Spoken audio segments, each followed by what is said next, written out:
Olá, meus queridos e estimados alunos, sejam todos bem-vindos ao Livros e etc. Eu me chamo Leonardo Lisboa e nesse vídeo de hoje, dando continuidade ao nosso projeto de leitura dos livros políticos para 2021, eu irei compartilhar com vocês a segunda aula, tendo como base o livro do cientista político Bolivar Lamounier, chamado Liberais e Antiliberais, a luta ideológica do nosso tempo. Livro esse que será analisado e estudado de maneira mais profunda durante todo esse mês de abril. Esse é o segundo vídeo a respeito desse livro. Se você não viu a aula anterior, recomendo pausar esse vídeo e assistir a aula anterior, que eu vou deixar aqui na descrição desse vídeo, visto que hoje nós iremos de fato adentrar nos capítulos conseguintes. São 4 capítulos, tendo como base justamente a hermenêutica constituída pelo filósofo francês Francis Bacon dos ídolos. É dessa forma com a qual o professor Bolivar estrutura o seu livro para estudar justamente os regimes liberais e antiliberais. Liberais, a gente fala dos liberais, o liberalismo e a democracia, e dos antiliberais nós temos o marxismo e o fascismo. Mas antes, avisos paroquiais brevíssimos. Se você é novo no canal, por favor, considere se inscrever, se ative o sino para receber as notificações. Temos vídeos aqui praticamente todos os dias, sejam meus ou da minha esposa, a respeito das nossas leituras políticas. Pois bem, sem mais delongas, vamos de fato dar início a essa nossa segunda aula, tendo como base o livro Liberais e Antiliberais. Na aula anterior, ou alguns minutos atrás, para ser mais exato, eu compartilhei com vocês que o professor Bolivar estruturou o seu livro tendo como base os ídolos de Bacon, do Francis Bacon, filósofo Francis Bacon, inglês, que em 1620, se não me falha a memória, exatamente, publicou uma obra chamada Novum Organum, onde ele apresenta os 4 ídolos, que são justamente os que dão os subtítulos dos 4 capítulos que nós iremos ver adiante, tendo como base sempre fazendo essa contraposição entre os regimes liberais e os regimes antiliberais. E hoje nós iremos ver a respeito dos ídolos da tribo, que, nas palavras do próprio Francis Bacon, é aquela ideia de sentimentos, paixões, temores e preconceitos a que somos vulneráveis pelo simples fato de pertencermos à tribo, ou, entre aspas, à própria raça humana. E só conseguimos nos livrar de tais influências pelo exercício da introspecção, do autoexame e da autodisciplina. A questão central é que, seja nos regimes liberais, seja nos regimes antiliberais, essa própria visão tribal, ela é bem distinta. É justamente sobre isso que o professor vai discorrer e eu vou compartilhar com vocês a minha reflexão acerca. Pois, para o fascismo, tendo como base esse ídolo da tribo, é baseado no holismo, ou seja, aquela ideia do todo é muito mais importante do que as partes, enquanto que no comunismo, você tem o quê? Que o indivíduo, numa sociedade comunista, ele não importa, ele não tem a sua individualidade respeitada ou até mesmo valorizada. E além disso, ainda no comunismo, tendo como base essa própria ideia do ídolo da tribo, os sujeitos da ação política são coletivos e indivisíveis. E o partido e o proletariado, ou seja, todos fazem parte da mesma engrenagem social rumo à revolução do proletário, tal como, por exemplo, defendida pelo Marx e Engels no Manifesto do Partido Comunista, publicado em 1848, a pedido da Liga dos Comunistas. Enquanto que no regime liberal ou na ideologia liberal democrática, essa própria ideia da tribo ela já é bem distinta desses dois posicionamentos antiliberais. Pois, para o liberalismo, a tribo, o indivíduo, ele é a unidade ontológica e normativamente relevante, ou seja, ele faz parte do todo. Ele é uma parte, mas que completa-se um com um para formar o todo, diferente, por exemplo, do fascismo e do comunismo, que partem de uma estrutura hierárquica de cima para baixo. E é sobre isso que nós iremos discorrer mais adiante nessa aula inconsequente. E o professor Bolivar inicia esse seu primeiro capítulo chamado Homo Politicus, ídolo da tribo, dizendo exatamente o seguinte, fazendo uma referência ao próprio filósofo inglês Francis Bacon. Abre aspas. Conhece-te a ti mesmo. Foi a primeira recomendação de Bacon. Cuida de conhecer as paixões de que és portador, pelo simples fato de pertenceres à raça humana. Não chegarás a conhecimento verdadeiro se te deixares subjugar por elas. Em brevíssimas palavras, o que o Francis Bacon e o professor Bolivar, de certa forma, nos convida a pensar é que algumas pessoas se valem justamente da sua crença política como uma espécie de armadura para não se preocupar com os problemas ao seu redor, através da sua ideologia, por assim dizer, aquela ideologia cuja qual ela sempre levanta a bandeira, mas sem entender que ao se fechar no seu mundo ideológico, ela está sujeita a outros tantos riscos diversos por justamente estar vivendo em sociedade. Então, por exemplo, partindo de uma ótica revolucionária, antiliberal, lembrando, quando eu falar antiliberal aqui, vocês tenham em mente, meus queridos e estimados alunos, que eu estou colocando no mesmo balaio, no mesmo saco, tal como o professor Bolívar o faz, os regimes marxistas e fascistas. Para além disso, notem que esses mesmos antiliberais, ou esses mesmos regimes antiliberais, defendem, por exemplo, uma paz como fim último da sua própria prática revolucionária. Todavia, quando você vai observar na prática e as experiências socialistas e fascistas do século passado, todos eles acabaram justamente por culminar em violência desenfreada. Então vocês percebem essa incongruência e essa falibilidade da própria ideia revolucionária por si mesma. A própria ideia da pobreza, que é defendida, por exemplo, pelos comunistas, socialistas, marxistas, no sentido de que não, numa sociedade que chegar a alcançar a revolução do proletariado, a pobreza será eliminada e todos serão iguais materialmente falando.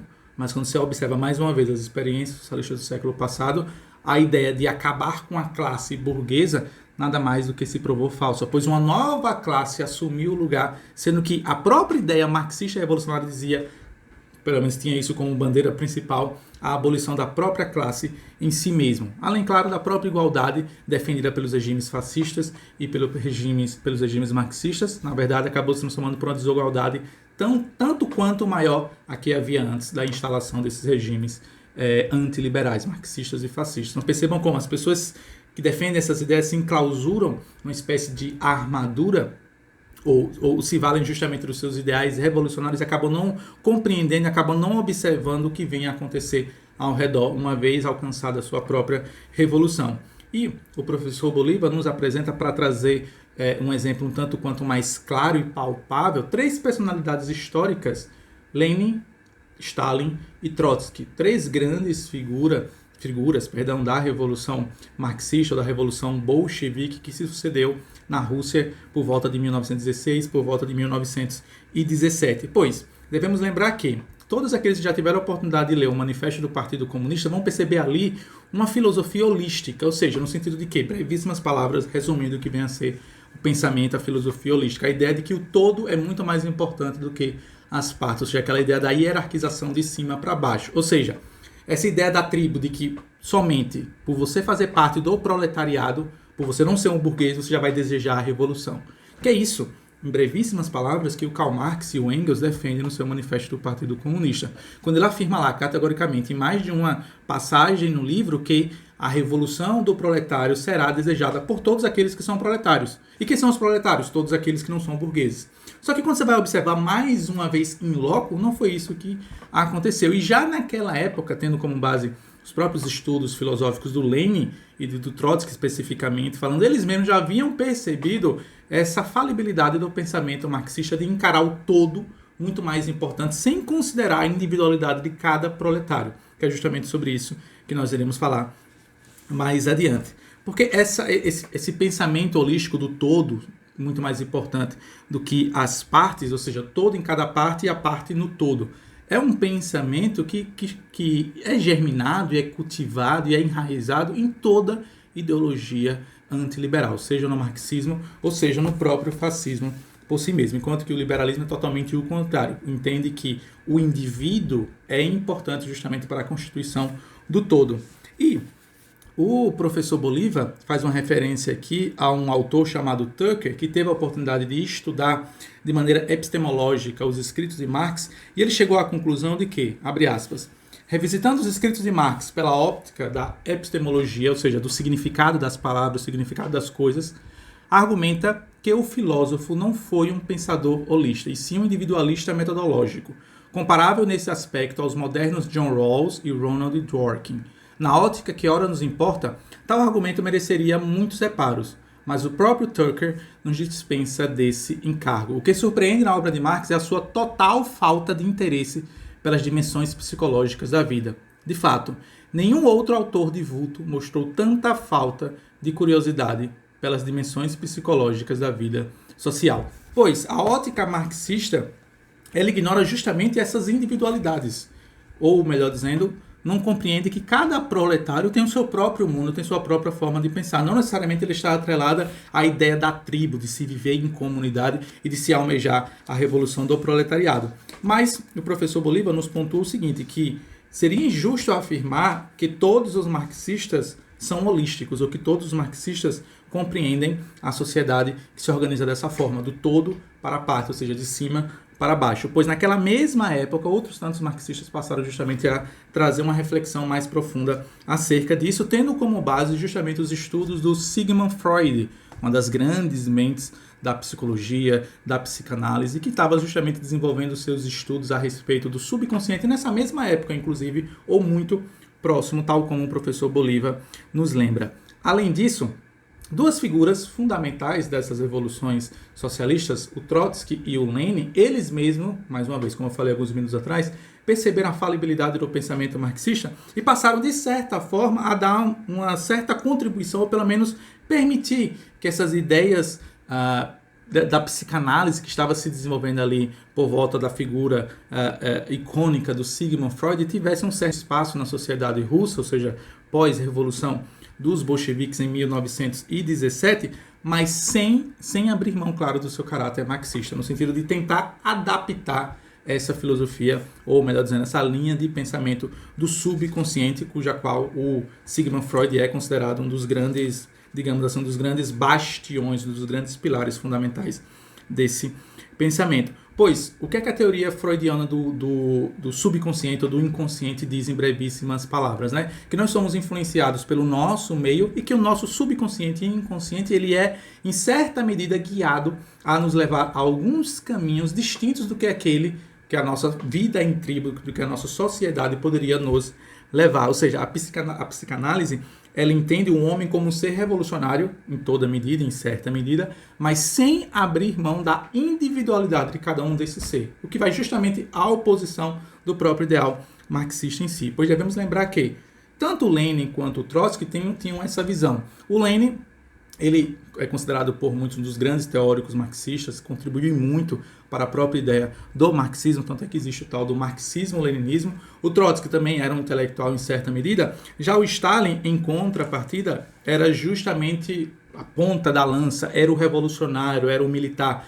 Tanto é verdade que o próprio Lenin demonstrou em mais de uma vez, em mais de uma situação, inclusive no seu próprio testamento, um certo receio em morrer, né, já que ele já estava doente alguns anos após a revolução dos bolcheviques, e ele estava com receio de que a liderança da União Soviética caísse no colo e caísse nas mãos de Stalin ao invés do Trotsky. Pois o Trotsky, apesar, claro, de alguns erros de ordem teórica marxista, mas ele era muito mais centrado e muito mais, digamos assim, conhecedor das práticas e da filosofia marxista do que o próprio Stalin, pois o Stalin era justamente, em brevíssimas palavras, o braço armado da revolução. Tanto é verdade que o professor Bolívar nos lembra aqui na página 30, se vocês me permitem compartilhar com vocês a reflexão aqui, que o professor Bolívar nos traz a respeito da psicanálise ainda, que o próprio Trotsky defendia o não banimento da psicanálise freudiana, quando ele dizia o seguinte, abre aspas, isso aqui são palavras de Trotsky a respeito da psicanálise freudiana. Declarar que a psicanálise é incompatível com o marxismo e voltar as costas a ela, de qualquer modo, não estamos obrigados a adotar também o freudismo. Esta é uma hipótese de trabalho. Pode produzir e produz deduções e premissas que levam à psicologia materialista. No devido tempo, a experimentação produzirá a prova. Enquanto isso, não temos razão nem o direito de banir um método que, embora menos fidedigno, procura antecipar resultados para os quais o método experimental de Pavlov só muito lentamente avança. O Pavlov, em brevíssimas palavras, apenas para compartilhar com vocês, era um revolucionário mais voltado para a área da educação, para a área da sociologia, e segundo Trotsky, os seus experimentos sociológicos não tinham o mesmo resultado, e por isso ele convidava a sociedade da Revolução, a sociedade da União Soviética a refletir acerca dos estudos do psicanalista, Sigmund Freud. Para além disso, o professor Bolívar nos lembra que essa luta, né, travada aí nos bastidores entre o Lenin e o Trotsky, eles eram os dois, em certa medida. Claro, o Trotsky num grau ainda maior do que o próprio Lenin, eles eram curiosos sobre a psicanálise, porque eles já haviam percebido que a própria Revolução Russa, mesmo tendo estourado, não conseguiu ainda abraçar todos os proletários, tal como Marx e Engels haviam previsto e haviam escrito lá no seu manifesto do Partido Comunista. E o próprio Lenin, de certa forma, foi fiador e foi financiador de algumas experiências de ordem sociológica e psicanalítica na própria União Soviética, financiando inclusive escolas experimentais para distúrbios mentais, para justamente buscar entender como era que se dava justamente esse desenvolvimento do subconsciente e do inconsciente das pessoas ali na União Soviética. Pois, infelizmente, essa própria ideia de Lenin defendida na sociedade, ela acabou, de certa forma, caindo por terra quando o próprio Lenin caiu em desgraça através de uma doença, acabou vindo a falecer.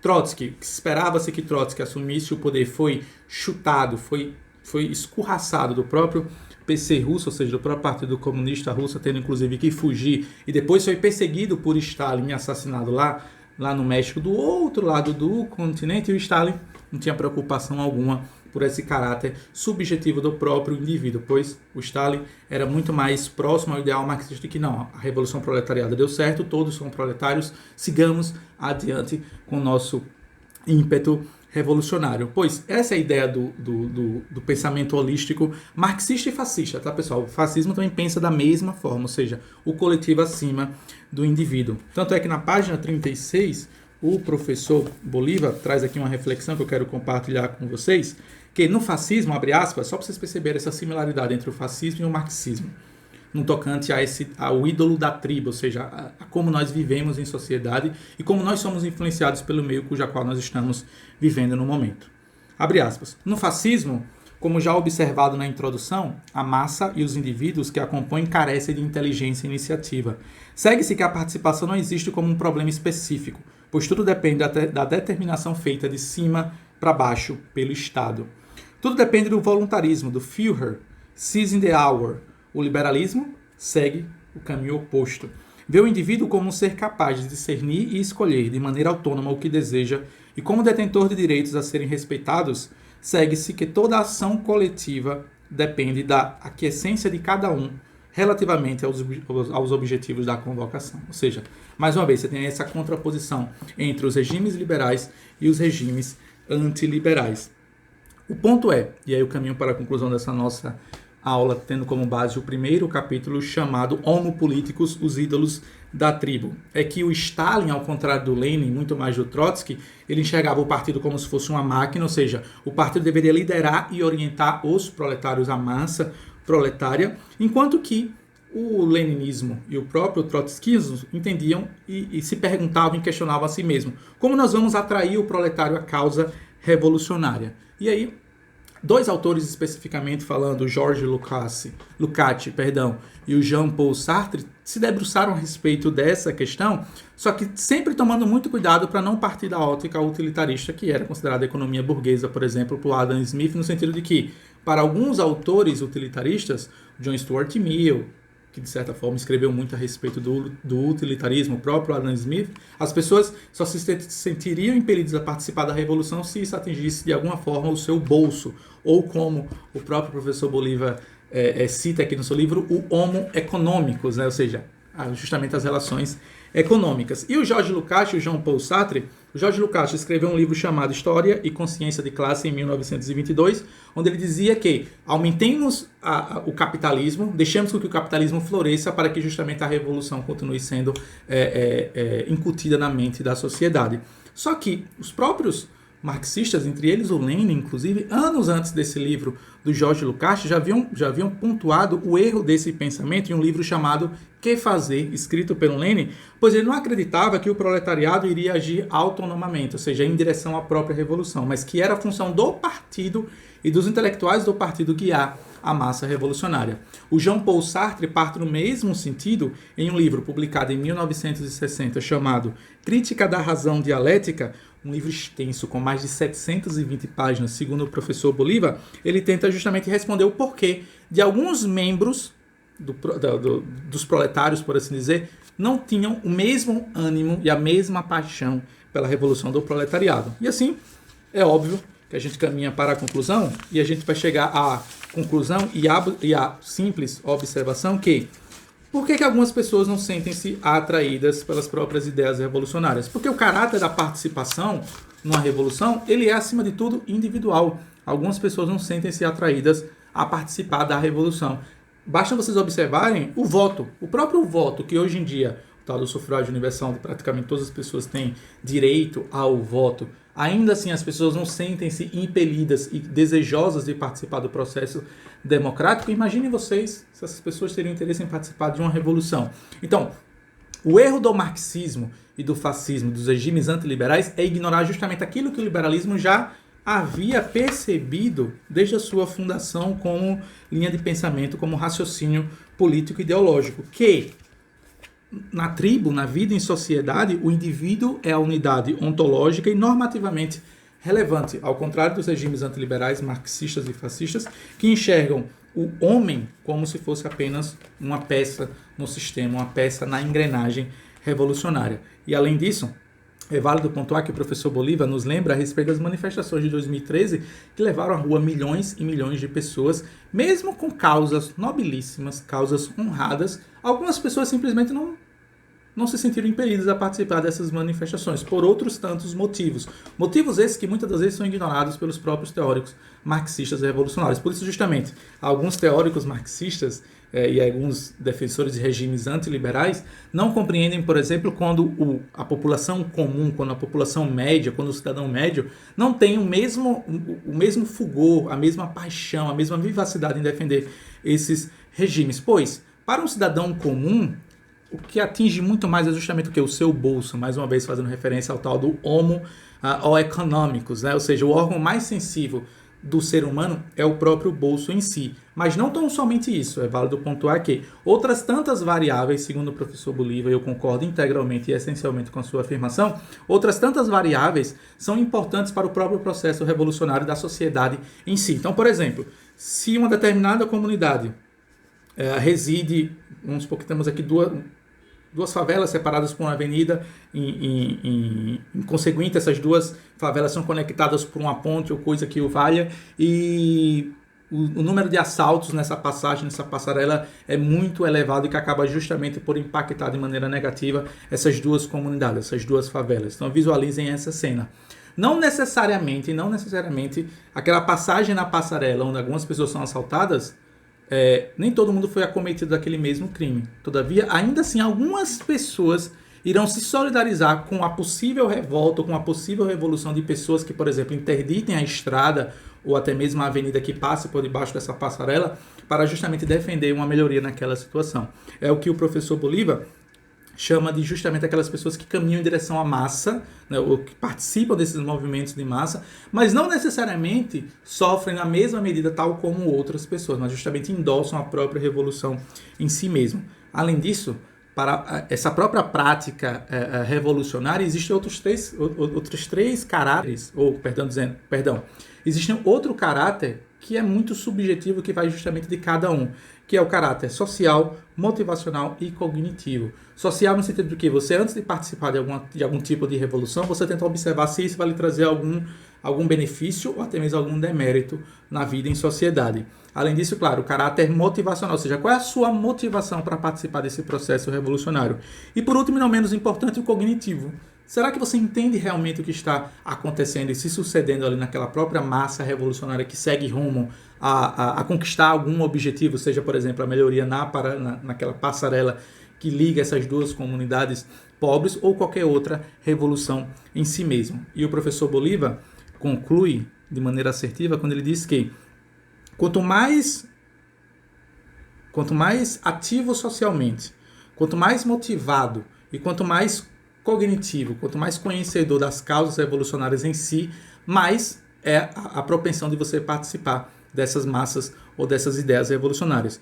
Quanto menos conectado socialmente, quanto menos motivado e quanto menos conhecedor dessas causas em si, você sente-se menos motivado de participar dessas mesmas revoluções. Ou seja, mais uma vez, cai justamente naquele caráter individual cuja qual os regimes liberais já haviam pontuado. E aí o professor Bolívar vai falar ainda, e para concluir, mais uma vez, meus queridos e estimados alunos, a respeito da Copa do Mundo, das manifestações de 2013 que acabaram levando à rua milhões e milhões de pessoas, mas bom, sejamos sinceros, por mais que aquelas manifestações tenham sido expressivas e consideradas até hoje as manifestações mais relevantes pós 1989, pós redemocratização do Brasil, ainda assim, outras tantas milhões de pessoas não ficaram em casa, mas mesmo assim elas foram beneficiadas justamente pela luta revolucionária de outras pessoas. Então, em conclusão, e trazendo justamente a superioridade do pensamento dos regimes liberais nesse sentido, é que o indivíduo, ele é uno e não holístico, ou seja, ele considera inúmeras variáveis ao seu redor antes de comprar uma causa revolucionária. Claro, pessoal, é humanamente impossível para mim compartilhar com vocês todos os nuances, todos os pormenores acerca desses processos revolucionários, especificamente falando das revoluções de rua que acabaram por tomar o Brasil lá por volta do ano 2013. Mas eu compartilho aqui com vocês um livro de um cientista político chamado Flávio Morgenstern, chamado Por Trás da Máscara, do passe livre aos Black Blocs, as manifestações que tomaram as ruas do Brasil. Aqui nesse livro, o cientista político Flávio Morgenstern fez um estudo acuradíssimo, assertivíssimo a respeito daquelas manifestações lá de 2013, que eu tive a oportunidade de participar, fui às ruas, inclusive, mais de uma vez naquela situação, até a hora que eu me dei conta que que naquela época eu estava sendo guiado por um movimento revolucionário que talvez poderia nos jogar a sociedade brasileira num abismo que eu preferi, de certa forma, tendo um pouco mais de conhecimento acerca daquela época, me afastar depois inconsequente. Mas o ponto é, mais uma vez, o grande fracasso, a grande falibilidade dos regimes antiliberais, marxistas e fascistas é justamente ignorar essa individualidade, essa unidade de cada um dos indivíduos que compõem a sociedade em si e enxergar todos eles como se fossem meras peças no tabuleiro de xadrez rumo à revolução. Nós vivemos em tribo, nós somos influenciados pela tribo, mas não necessariamente nós compactuamos de todo o pensamento de uma tribo. Afinal de contas, nós somos seres individuais. Carregamos dentro de nós a fagulha do ser divino que nos torna seres individuais, tal como, por exemplo, o próprio livre-arbítrio em si preconiza. E assim, meus queridos e estimados alunos, eu concluo, em definitivo, essa nossa primeira aula de hoje. Afinal de contas, a aula anterior foi apenas a introdução a respeito do livro do professor Bolívar Lamounier, Liberais e Antiliberais, a luta ideológica do nosso tempo. Lembrando, claro, eu vou deixar aqui na descrição desse vídeo o link desse livro na Amazon aos interessados em comprar a versão física e acompanhar esse nosso projeto de leitura tendo como base o livro supracitado nessa nossa aula de hoje. Fica também clara a recomendação do livro do Flávio Morgenstern, chamado Por Trás da Máscara. Também vou deixar aqui na descrição aqueles interessados em conhecer mais profundamente as revoluções que acabaram por levar à rua milhões e milhões de pessoas lá por volta de 2013, que tinham como base naquela época justamente as obras superfaturadas da Copa do Mundo, a própria ineficiência do governo da Dilma, o próprio aumento do transporte público, o petrolão que naquela época havia acabado de ser descoberto e compartilhado na grande mídia em si mesmo. E assim, fica mais uma vez, claro, o convite a se aprofundar nessas temáticas abordadas pelo professor Bolívar no seu livro Liberais e Antiliberais, a luta ideológica do nosso tempo. No capítulo no capítulo seguinte, na aula da semana seguinte, nós iremos ver o capítulo 2 chamado Ideologia e Realidade, Ídolos da Caverna, que é justamente sobre aquilo que o professor Bolívar comentou na introdução, aquelas pessoas que cercam-se, que enclausuram-se na sua ideologia e passam a não compreender o mundo ao seu redor. Mas esse é um tema para a aula seguinte.